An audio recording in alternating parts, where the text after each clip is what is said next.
ഈശോ മിശിഹായ്ക്ക് സ്തുതിയായിരിക്കട്ടെ. മിശിഹായി സ്നേഹമുള്ളവരെ, രാമനാഥപുര രൂപതയുടെ ഡിഡാക്കെ പ്രോഗ്രാമിലേക്ക് സ്വാഗതം. നിങ്ങളെല്ലാവരും ആ പ്രോഗ്രാം ഉപയോഗപ്പെടുത്തുന്നു എന്നറിയുന്നതിൽ എനിക്കേറെ സന്തോഷമുണ്ട്. മറ്റൊരു കാര്യം പറയാനുള്ളത്, do the Quran and holy Bible have similarities ഉണ്ട്. കാരണം 6-ാം നൂറ്റാണ്ടോടു കൂടിയാണ് ഈ ഖുറാൻ്റെ ബന്ധപ്പെട്ട ഇസ്ലാമും അതുപോലെ തന്നെ അവരുടെ വിശ്വാസപ്രമാണമൊക്കെ വരുന്നത്. അപ്പോൾ ഖുറാനെ സ്വാധീനിച്ചിട്ടുള്ളത് ബൈബിളാണ്. അതുകൊണ്ട് ഖുറാൻ വായിക്കുമ്പോൾ ബൈബിളിലെ പ്രബോധനങ്ങൾ കുറേ ഖുറാൻ എടുത്തിട്ടുണ്ട്. അതിൻ്റെ അടിസ്ഥാനത്തിലാണ് ഖുറാൻ എഴുതിയിട്ടുള്ളത്. പിന്നെ അതിൽ ചില സ്ഥലങ്ങൾ പറഞ്ഞിട്ടുണ്ടല്ലോ, അതായത് ഇതിന് വ്യത്യസ്തമായിട്ട് എന്തെങ്കിലും ക്ലാരിഫിക്കേഷൻ ആവശ്യമുണ്ടെങ്കിൽ പ്ലീസ് റെഫർ ദ ബൈബിൾ എന്ന് പറയുന്നുണ്ടല്ലോ. അപ്പോൾ ബൈബിളാണ് ആദ്യം ഉണ്ടായത്, ബൈബിളാണ് ബേസിസ്. പിന്നെ മാത്രമല്ല, നമുക്കറിയാമല്ലോ, ഖുറാനും അല്ലെങ്കിൽ ഇസ്ലാം വിശ്വാസം അനുസരിച്ചുള്ള പല കാര്യങ്ങളും സഭയ്ക്ക്, കത്തോലിക്കർക്ക്, ക്രിസ്ത്യാനികൾക്ക് സ്വീകരിക്കാൻ പറ്റില്ല. ഒന്ന്, ഹിംസിക്കാൻ സഭ കർത്താവ് ഒരിക്കലും പഠിപ്പിച്ചിട്ടില്ല. അപ്പോൾ നമ്മുടെ വഴിയെന്ന് പറയുന്നത് അഹിംസയുടെ വഴിയാണ്, നോൺ വയലൻസ്. അതുകൊണ്ടാണ് നമ്മളിപ്പോൾ ലോകത്തിൻ്റെ വിവിധ ഭാഗങ്ങളിൽ ഒരുപാട് നമ്മൾ പീഡിപ്പിക്കപ്പെടുന്നു. നമ്മളാരും തോക്കെടുക്കുന്നില്ലല്ലോ, നമ്മളാരും വാളെടുത്ത് മറ്റുള്ളവർ വെട്ടുന്നില്ലല്ലോ. അത് കർത്താവിൻ്റെ ശൈലിയാണ്. അത് കർത്താവ് ക്രിസ്ത്യാനിറ്റിയുടെ അതുല്യതയുടെ അടയാളമാണ്. അങ്ങനെയുള്ള നമ്മൾ ഡിഫെൻഡ് ചെയ്യുന്നു, അല്ലെങ്കിൽ നമ്മൾ നമ്മുടേതായ രീതിയിൽ അഭിപ്രായങ്ങൾ, പ്രതിഷേധം സമാധാനപരമായി അറിയിക്കുന്നല്ലാതെ നമ്മൾ ആരും തോക്കെടുത്ത് പ്രതികാരം ചെയ്യാൻ പോകാറില്ല. അപ്പോൾ അതുകൊണ്ട് ബൈബിളിലെ കർത്താവിൻ്റെ പ്രബോധനങ്ങളിൽ നമുക്ക് വളരെ അതുല്യമായി കാണുന്ന ഒരു പ്രബോധന, ഒരു ജീവിത ശൈലിയാണ് ഇത് ആറ്റിറ്റ്യൂഡ് ഓഫ് നോൺ വയലൻസ്. അതുപോലെ തന്നെ ബഹുഭാര്യത്വം നമുക്കൊരിക്കലും അംഗീകരിക്കാൻ പറ്റില്ല. അപ്പോൾ അതുകൊണ്ട് ബൈബിൾ ഒരുപാട് ഖുറാനെ സ്വാധീനിച്ചിട്ടുണ്ട്. പക്ഷേ ഖുറാനിലെ പല കാര്യങ്ങളും ബൈബിളിൽ അടിസ്ഥാനത്തിലല്ല. ബൈബിൾ വിശ്വസിക്കുന്ന, ബൈബിൾ സ്വീകരിക്കുന്ന നമ്മളെ സംബന്ധിച്ചിടത്തോളം നമുക്ക് ഖുറാനിലെ പല കാര്യങ്ങളും അംഗീകരിക്കാൻ സാധിക്കില്ല. കാരണം കർത്താവിൻ്റെയും സഭയുടെയും പ്രബോധനങ്ങൾക്ക് വിരുദ്ധമാണ് പലതുകൊണ്ട്. അതുപോലെ ഞാൻ രണ്ട് കാര്യങ്ങൾ എടുത്ത് പറഞ്ഞെന്ന് മാത്രമേ ഉള്ളൂ. അപ്പോൾ അതുകൊണ്ട് നമുക്ക് ചില കാര്യങ്ങളൊക്കെ ഖുറാനിൽ പറയുന്നുണ്ടെങ്കിലും ബൈബിളിൽ പറഞ്ഞിരിക്കുന്ന എല്ലാ കാര്യങ്ങളും അതേപടി അതേ വിശ്വാസത്തോടും മനോഭാവത്തോടും കൂടിയല്ല ഖുറാനിൽ പറഞ്ഞിരിക്കുന്നത്. അപ്പോൾ അതുകൊണ്ട് നമുക്കത് ഒരിക്കലും സ്വീകരിക്കാനായിട്ട് സാധിക്കുകയില്ല. ഖുറാൻ്റെയും ബൈബിളിൻ്റെ ഓഥർ എന്ന് പറയുന്നത് ദൈവമാണ്. പഴയ നിയമമാണെങ്കിലും പുതിയ നിയമമാണെങ്കിലും ദൈവം അരുളി ചെയ്ത് മനുഷ്യരിലൂടെ എഴുതപ്പെട്ടതാണ്. അപ്പോൾ പരിശുദ്ധാത്മാവിലൂടെ ലഭിച്ചതാണ് ബൈബിൾ. തിമോത്തിക്ക് എഴുതിയ 1-ാമത്തെ ലേഖനത്തിൽ പൗലോസ് കൃത്യമായിട്ട് പറയുന്നുണ്ടല്ലോ, ദൈവനിവേശിതമാണെന്ന് കൃത്യമായിട്ട് പറയുന്നുണ്ട്. അപ്പോൾ ബൈബിളിൻ്റെ ഓഥർ ദൈവമാണ്. ദൈവം തൻ്റെ അരൂപി കൊടുത്ത് മനുഷ്യരിലൂടെ എഴുതിയതാണ് ബൈബിൾ. ഖുറാൻ പിന്നീട് എഴുതപ്പെട്ടതാണ്. അതുകൊണ്ട് രണ്ടുപേരുടെ ഓഥർ സെയിം അല്ല എന്നാണ് എനിക്ക് ഇതിനെക്കുറിച്ച് പറയാനുള്ളത്. വിവാഹം എന്ന് പറയുന്നത് അടുത്തതായിട്ട് ഇപ്പോൾ ചോദിക്കുന്നതാണ്.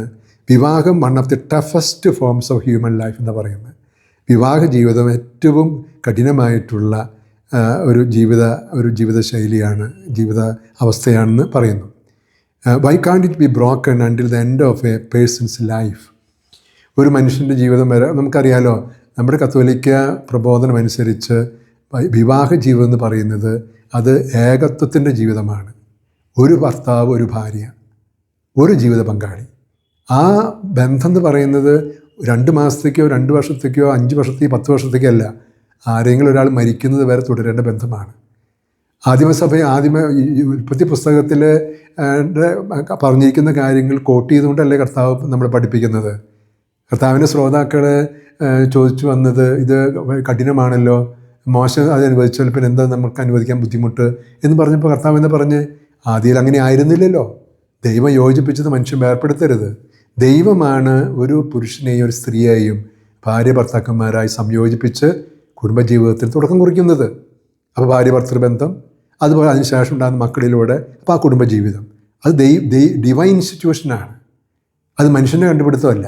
മനുഷ്യൻ്റെ കണ്ടുപിടുത്തമല്ല, ദൈവത്തിൻ്റെ കണ്ടുപിടുത്തമാണെങ്കിൽ, ദൈവമാണ് സ്ഥാപിച്ചതെങ്കിൽ ദൈവത്തിന് അതിൻ്റേതായ ആശയങ്ങളുണ്ട്, ദർശനമുണ്ട്. അതുകൊണ്ട് ഇത് ദൈവികമായ ബന്ധമാണ്. ദൈവത്തോട് കൂടിയുള്ള യാത്രയാണ് വിവാഹ ജീവിതം എന്ന് പറയുന്നത്. അത് വേർപ്പെടുത്താനുള്ളതല്ല. മനുഷ്യൻ്റെ അഭിരുചി അനുസരിച്ച്, താല്പര്യം അനുസരിച്ച്, നിസ്സാര കാരണങ്ങളുടെ പേരിൽ വേർപ്പെടുത്താനുള്ളതല്ല വൈവാഹിക ബന്ധം എന്ന് പറയുന്നത്. അതാണ് സഭയുടെ കാഴ്ചപ്പാട്, സഭയുടെ പ്രബോധനം. അതുകൊണ്ട് മറ്റു പലരും ഡൈവോഴ്സ് എന്നൊക്കെ പറഞ്ഞ് പോകും. നമുക്കറിയാമല്ലോ കത്തോലിക്ക സഭയിൽ ഡൈവോഴ്സ് ഇല്ലല്ലോ. കത്തോലിക്ക സഭയിൽ വിവാഹം സാധുവായി നടന്നില്ലെങ്കിൽ അതിൻ്റെ കാരണം കണ്ടുപിടിച്ച് വിവാഹം വേർപ്പെടുത്തുക മാത്രമേ ചെയ്യുന്നുള്ളൂ. ഒരിക്കലും കത്തോലിക്ക സഭയിൽ ഡൈവോഴ്സിൽ നമ്മളൊക്കെ ചിലപ്പോൾ അറിയാനും അറിയിക്കാനൊക്കെ ആയിട്ട് അവനുടെ സഭയിൽ നിന്ന് ഡൈവോഴ്സ് കിട്ടി, അല്ലെങ്കിൽ കോടതിയിൽ നിന്ന് ഡൈവോഴ്സ് കിട്ടി. ശരിയാ, സിവിൽ കോടതിയിൽ ഡൈവോഴ്സിൻ്റെ വാക്ക് പറയുന്നുണ്ട്. സാധുവായുള്ള വിവാഹം, ഒരുമിച്ച് ജീവിക്കാൻ പറ്റില്ല, അഡൾട്ടറി, വ്യഭിചാരം ചെയ്തു, അങ്ങനെ ചെയ്തു, ഇങ്ങനെ ചെയ്തു എന്നൊക്കെ പറഞ്ഞിട്ട് ജോയിൻറ്റ് പെറ്റീഷനിലൂടെ വേർപ്പെടുത്തുന്നുണ്ട്. പക്ഷെ അതിനുള്ള നമ്മുടെ സഭയിലില്ല. സഭയ്ക്ക് ഡൈവോഴ്സ് ഇല്ല. അത് ദൈവത്തോടു കൂടിയുള്ള യാത്രയാണ്. അതിൽ ആ ദൈവിക യാത്ര എന്ന് പറഞ്ഞാൽ ഇപ്പോൾ വൈദിക ജീവിതത്തിലും സന്യാസ ജീവിതത്തിലും ഉള്ളതുപോലെ തന്നെ കുടുംബജീവിതത്തിലും അതിൻ്റേതായ പരിമിതികളും ബുദ്ധിമുട്ടുകളും കഷ്ടപ്പാടുകളൊക്കെ ഉണ്ട്. അതുകൊണ്ട് കുടുംബജീവിതം ആണ് toughest form of life, human life എന്ന് പറയാൻ ഒരിക്കലും പറ്റില്ല. എല്ലാ ജീവിതാവസ്ഥകളിലും സന്തോഷമുണ്ട്, സംതൃപ്തിയുണ്ട്, അതോടൊപ്പം തന്നെ കഷ്ടപ്പാടുകളുണ്ട്. അതുപോലെ കുടുംബജീവിതത്തിലുണ്ട്. ആ കുടുംബജീവിതം എന്ന് പറയത്തിൽ സഹനങ്ങൾ സ്വീകരിച്ച് നമ്മൾ സന്തോഷത്തോടു കൂടി അഡ്ജസ്റ്റ് ചെയ്ത് പരസ്പരം കൊടുത്തും സ്വീകരിച്ച് മുന്നോട്ട് പോകുമ്പോൾ എനിക്ക് തോന്നുന്ന കുടുംബജീവിതം വളരെ സന്തോഷമുള്ള ജീവിതമായിട്ട് മാറും. അതിന് നമ്മൾ തയ്യാറാകണം. നമ്മുടെ സ്വാർത്ഥതയും നമ്മുടെ സുഖങ്ങളും നമ്മുടെ സൗകര്യങ്ങൾ മാത്രം നോക്കാതെ ജീവിത പങ്കാളിയുടെ സൗകര്യങ്ങൾ, മക്കളുടെ സൗകര്യങ്ങൾ, ഭാര്യയുടെ സൗകര്യങ്ങൾ, ഭർത്താവിൻ്റെ സൗകര്യങ്ങൾ, ഇതൊക്കെ നമ്മൾ അംഗീകരിച്ച് സഹിഷ്ണുതയോടുകൂടി ജീവിക്കാൻ തയ്യാറാണെങ്കിൽ കുടുംബജീവിതവും സന്തോഷകരമായിട്ടുള്ള ഒരു ജീവിതമാണ്. അതുകൊണ്ട് കുടുംബജീവിതം കത്തോലിക്ക കാഴ്ചപ്പാടനുസരിച്ച് ഇഷ്ടമനുസരിച്ച് വേർപ്പെടുത്താനുള്ളതല്ല. മരണം വരെ പവിത്രമായി കാത്തുസൂക്ഷിച്ച് സംതൃപ്തിയോടുകൂടി മുന്നോട്ട് പോകാനും ഈശോയോട് ചേർന്ന് നിന്ന് കാൽവരി ബലിയിൽ പങ്കുചേർന്ന് അങ്ങനെ ജീവിതം മരണത്തോടു കൂടി അർപ്പിക്കാനുള്ള ബലിയാണ്. ആ ഒരു കാഴ്ചപ്പാടുണ്ടെങ്കിൽ വിവാഹ ജീവിതം അർത്ഥപൂർണമായിട്ടുള്ള ജീവിതമായിട്ട് നമുക്ക് അനുഭവപ്പെടും.